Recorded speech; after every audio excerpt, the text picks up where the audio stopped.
warahmatullahi wabarakatuh. Perkenalkan, nama saya Taufik Hidayat, NIM 06121182025005. Prodi Pendidikan Teknik Mesin, Fakultas Keguruan dan Ilmu Pendidikan, Universitas Sriwijaya. Pada kesempatan yang berbahagia ini, saya akan membuat video di mana video ini bertujuan untuk menjawab soal ujian akhir semester yang diberikan oleh salah satu dosen saya dalam mata kuliah perkembangan peserta didik. Dalam hal ini akan diampu oleh dosen kami, yaitu Bapak Elfamin Dwi Gunawan SPD MPDT. Untuk itu saya membawa salah satu seorang teman saya yang bernama Bagas Sanjaya untuk membantu saya dalam pembuatan video ini. Waalaikumsalam warahmatullahi wabarakatuh. Ya. Sebelumnya, perkenalkan saya Bagas Sanjaya dari Fakultas Keguruan dan Ilmu Pendidikan Unsri Indaralaya. Apakah boleh perkenalkan diri Bapak dulu? Baik. Untuk itu perkenalkan, nama saya Taufik Hidayat. Ya. Prodi Pendidikan Teknik Mesin, Fakultas Keguruan dan Ilmu Pendidikan, Universitas Sriwijaya. Angkatan berapa, Kak? Untuk itu saya angkatan tahun 2020. Oh, sama lah. Sama. Iya. Angkatan 2020 juga? Iya, benar. Maaf Kak, sebelumnya Kak mengganggu ya Kak. Nah, Sini saya akan menanyakan beberapa pertanyaan. Apakah mengganggu Kakak? oh tentu tidak, Kak. Silakan. Baik Kak. Soal yang pertama Kak. Iya. Di mana setiap manusia adalah unik kan? Nah, manusia diciptakan dengan berbagai persamaan dan perbedaan masing-masing yang membedakan dengan manusia lainnya. Perumpamaan Budi adalah seorang siswa yang masuk ke SMK di kotanya tinggal. Siswa tersebut memilih untuk masuk ke SMK karena dari saran dan pertimbangan dari keluarganya. Alasannya adalah setelah lulus maka akan mudah untuk mendapatkan pekerjaan. Keluarganya termasuk keluarga yang kurang mampu, sehingga akan kesulitan ketika ia mau melanjutkan ke jenjang pendidikan yang lebih tinggi. Di sisi lain sebenarnya ia tidak berbakat di jurusan SMK tersebut. Ia berbakat di bidang komunikasi. Untuk masuk sekolah komunikasi memerlukan kan biaya yang sangat besar kan. Nah, sedikit dan sekolah tersebut ada di luar kota Kak. Nah, sebagai seorang pendidik, solusi apakah yang akan Kakak berikan kepada Budi sehingga dia bisa menerima keadaan ini dan memaksimalkan potensi yang ada pada dirinya sekarang ini? Baik. Terima kasih, Kak. Sebelumnya untuk soalnya. Baik, di sini saya akan menjawab. Untuk hal yang pertama, yakni seharusnya Budi itu ketika dia SMA ingin melanjutkan ke perkuliahan, sebagian dia tuh mengejar namanya tuh bidik misi ataupun beasiswa yang diberikan oleh universitas ataupun instansi pendidikan kampus pada saat itu, dimana itu kan pasti dibantu guru untuk berkonsultasi. Selanjutnya dia akan memilih jurusan sesuai yang ia inginkan. Namun apabila tidak masuk dan ia disarankan oleh orang tuanya untuk memilih pendidikan yang lain, maka sebaiknya dia harus memikirnya dengan matang, karena sesuatu yang terpaksa itu tidak baik. Namun apabila dia merasa senang ataupun suka melakukannya, tentu itu wajib dicoba.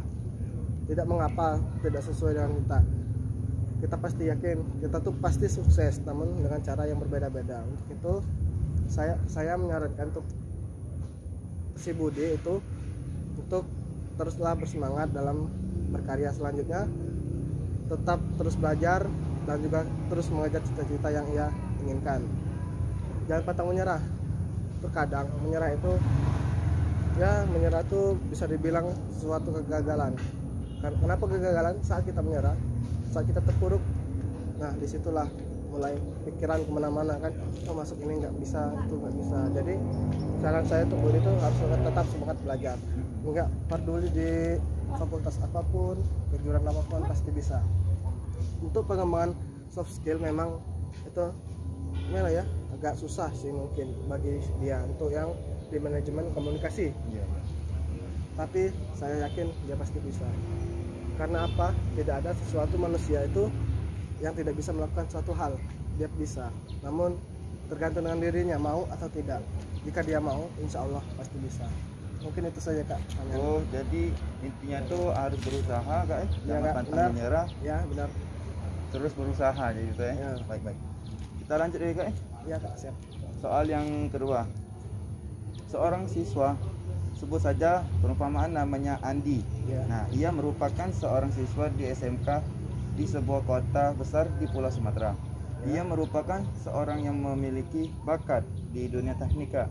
Nah, hanya saja ia orang yang tidak percaya diri, pemalu, overthinking, dan ia selalu ragu akan keputusan dan tindakan yang ia buat. Ia takut keputusan yang ia buat akan ditolak oleh orang lain. Nah Kak, sebagai seorang pendidik, solusi apa yang akan Kakak berikan kepada Andi sehingga dia bisa menerima keadaan ini dan memaksimalkan potensi yang ada pada dirinya saat ini Kak? Baik, terima kasih Kak untuk pertanyaan keduanya. Di sini kasus dari Andi tersebut hampir mirip dengan saya. Saya juga orangnya pemalu, pesimis, nggak pede, segala macam.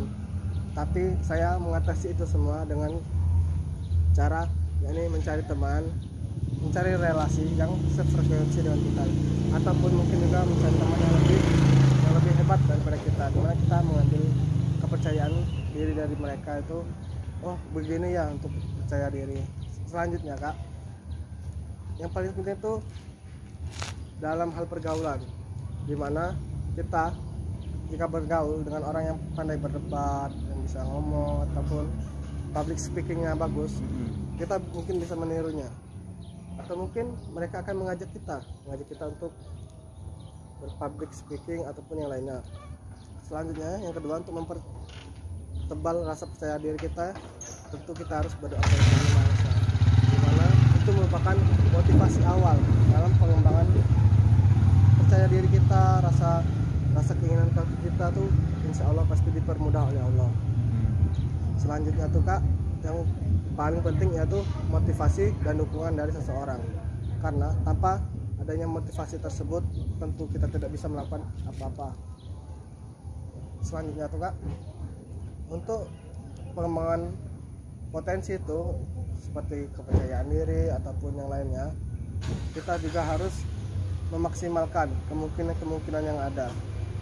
Ya mungkin seperti kita tampil di ngaptek misalnya disuruh tuh, kita harus percaya diri. Untuk mengembangkannya yaitu tadi untuk berkonsultasi pada teman, orang tua, guru, ataupun ke halayak orang banyak. Mungkin juga bisa melalui pembelajaran di YouTube ataupun mungkin di rumah juga bisa Kak. Kita seperti di kamar mandi kan, maaf, bukan hanya di kamar mandi tapi di kamar tempat tidur dengan cermin saya bicara dengan cermin, ataupun di ruang kosong kan di rumah kita tuh berbicara. Itu sangat membantu Kak kita untuk mengembangkan rasa percaya diri kita. Mungkin sekian Kak. Oh, sangat membantu. Baiklah Kak, kita lanjutkan ya Kak. Maaf Kak, ini soalnya nih sangat panjang nih Kak. Tapi nggak apa ya Kak. Coba aja. Soal yang ketiga Kak, pembelajaran tatap muka. Nah saat ini kan udah mulai kan online kan. Nah tapi kan terkadang banyak juga universitas yang offline tapi jarang kan Kak. Oleh karena pendampak COVID-19 ini Kak. Nah pembelajaran tatap muka telah berubah menjadi pembelajaran tatap maya Kak. Benar. Nah hal ini disebabkan oleh adanya pandemi COVID-19 yang saya ceritakan tadi kan Kak. Banyak kendala yang dihadapi ketika pembelajar daring, mulai dari sinyal buruk, kuota terbatas, semangat, dan kemandirian peserta didik yang lemah Kak dalam pembelajaran, sehingga pembelajaran terkesan monoton dan tidak menyenangkan. Jelaskan bagaimana Kak cara Kakak sebagai pendidik dapat membuat pembelajaran tetap maya, tetap menyenangkan bagi peserta didiknya Kak. Ini kalau pendapat saya pribadi atau sebagai seorang pendidik, yang pertama ialah bagaimana kita sebagai seorang pendidik itu bercengkrama dengan para siswa. Selanjutnya kita membuat sebuah perubahan di dalam kelas. Contohnya kan kita biasanya melalui paparan PPT atau Word atau semacamnya. Mungkin kita bisa ganti dengan pertanyaan dengan sesi tanya jawab, misalnya tanya jawab si A misalnya menjawab itu untuk memberi pertanyaan kepada si siswa yang lain, kepada si B. Nanti bagi yang salah itu mungkin bisa dikoreksi oleh teman-teman yang lain, ataupun yang lainnya. Kita membuat kelas lebih menarik lagi, mungkin dengan cara kita memberikan sebuah pertanyaan yang ada di ya kehidupan kita sehari-hari. Nah, itu mungkin bisa juga untuk membantu motivasi mereka. Selanjutnya Kak, dengan praktik-praktik ataupun melalui video mungkin juga bisa diterapkan. Menarik gitu. Melalui proyeksi kan, ataupun animasi mungkin masih bisa Kak untuk ditangkap ya, mirip, sehingga belajar tuh menyenangkan, sehingga tidak bosan ya Kak ya. Benar sekali, sehingga pembelajaran tuh nggak monoton gitu aja. Kita melalui video atau mungkin pertanyaan antara siswa, atau mungkin guru mengenai pertanyaan, namun siswa tuh berkelompok, mungkin melalui contoh kan ada Zoom, ada breakout. Itu mungkin bisa digunakan untuk pemaparan ataupun hal yang lainnya yang lebih kreatif Kak menurut para pendidik yang ada pada saat ini. Mungkin sekian Kak untuk jalan ketiga. Nah Kak, ini ada lagi nih Kak soalnya Kak mengenai emosi kan. Kadang-kadang emosi ini kan kadang meluap, tidak stabil gitu Kak ya. Nah, emosi remaja itu kan cenderung tidak stabil kan Kak? Ya benar. Nah, sering meluap-luap, perasaannya mudah marah, terbawa emosi, dan emosi-emosi tersebut kan membawa emosi yang negatif. Terkadang sikap itu diarahkan ke hal-hal negatif. Nah, bagaimana sih Kak tindakan Kakak sebagai pendidik untuk mengatasi hal tersebut Kak? Untuk mengatasi hal emosi merubah menjadi negatif. Di sini mungkin emosi itu nggak selalu negatif ya. Terkadang tuh rasa gembira pun itu bukan rasa emosi kita. Namun kalau seperti marah, iri, dan itu kan emosi yang negatif. Cara mengubahnya yakni kita memberikan motivasi, mungkin bisa memberikan semangat ataupun memberikan sebuah pembelajaran di mana pembelajaran di dunia nyata di mana itu bisa merubah sifat emosinya itu menjadi baik. Selanjutnya tentu kita juga harus berkonsultasi dengan orang tua si pendidik dan mengetahui bagaimana sih siswanya nih berperilaku atau mungkin cara mengatasinya bagaimana. Sopan ya Kak ya gitu.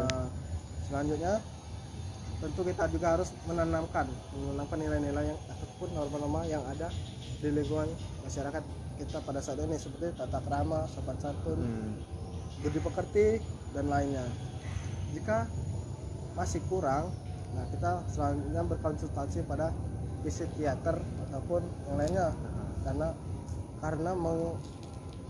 masalah emosi ini tidak bisa diselesaikan dengan cara spontan, itu kan ada proses bertahap. Jadi mungkin dengan cara ke psikiater mungkin masalah dari anak tersebut atau emosi tersebut dapat terkendali. Terus makin menegangkan nih soalnya nih Kak. Iya Kak. Tinggal 2 soal lagi Kak. Ini soal yang kelima Kak ya. Maaf Kak, dikit banyak tanya Kak. Nggak apa-apa Kak.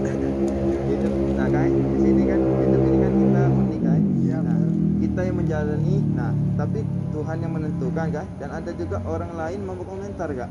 Terkadang orang lain tersebut kan Kak, terkadang orang lain mudah sekali menilai sesuatu padahal baru saja sekali melihatnya dan sekali mendengarnya. Dia dengan mudahnya melakukan penilaian. Ada suatu cerita di mana ada seorang siswa yang sedang menempuh sekolahnya Kak. Ya.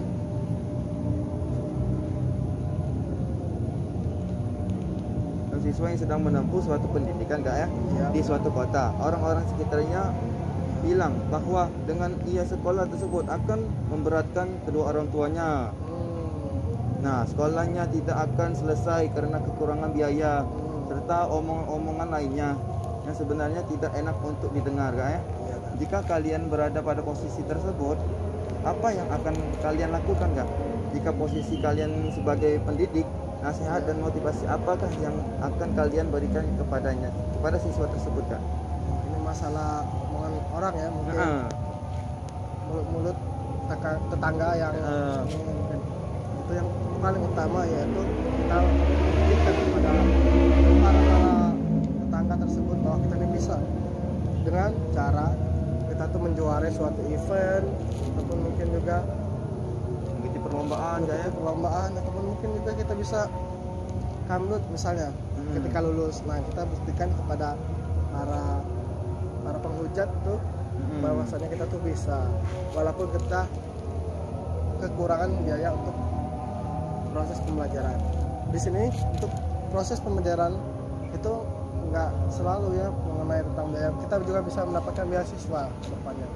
Jadi untuk adik-adik yang mungkin terkendala dengan biaya, mungkin bisa mencoba berbagai macam beasiswa yang disediakan oleh pihak universitas ataupun pihak swasta, dan juga mungkin ada salah satu dari menteri kita, yaitu Menteri Pendidikan dan Pemuda dan Olahraga. Nah, itu bisa dipakai untuk menunjang kita dalam proses pembelajaran. Jadi jangan menyerah. Apapun kata orang itu, yang baik kita terima, yang jahat kita buang. Kita sharing bagaimana baiknya, jadikan motivasi. Jangan selalu stuck di situ aja. Jangan.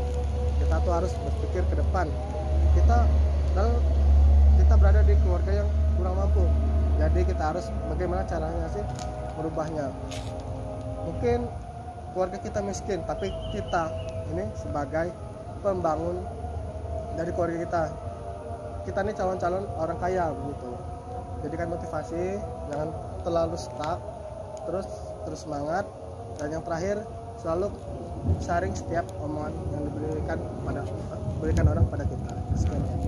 Nah, Kak, ini pertanyaan terakhir nih, Kak. Iya, Kak. Menarik, Kak, ini pertanyaannya, Kak. Iya, Kak.